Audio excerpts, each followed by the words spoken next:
வணக்கம் பவித்ரா. அதாவது ராமேஸ்வரத்திலிருந்து மீன்பிடிக்க சென்ற மீனவர்களை கடந்த 3ஆம் தேதி சென்ற மீனவர்களை 4ஆம் தேதி இலங்கை கடற்படை சிறைபிடித்து சிறையில் அடைத்தது.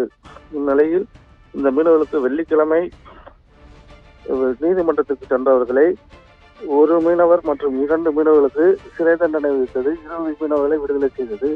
இதற்கு ராமேஸ்வரம் மீனவர்கள் கடும் கண்டனத்தை தெரிவித்து நேற்று அடையாள வேலைநிறுத்தத்தில் ஈடுபட்டு ஆர்ப்பாட்டம் செய்தனர்.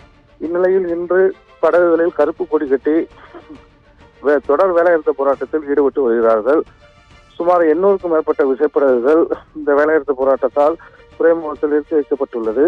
இதனை அடுத்து வருகின்ற செவ்வாய்க்கிழமை மாவட்ட ஆட்சியர் அலுவலகத்தை முற்றுகையிட்டு போராட்டம் நடத்த மீனவர்கள் முடிவு செய்துள்ளார்கள். அதன் பின்பு கச்சத்தீவு அந்தோணியார் கோயில் திருப்பயணத்தை அவர்கள் அதாவது கோயில் திருவிழாவில் கலந்து கொள்வதில்லை என்ற ஒரு முடிவையும் எடுத்து தற்போது போராட்டத்தில் ஈடுபட்டு வருகிறார்கள்.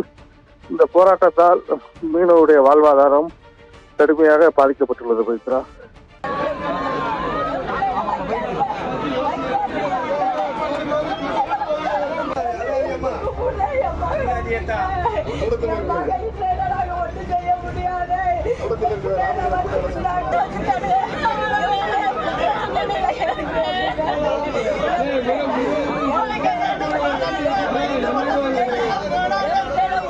Halo.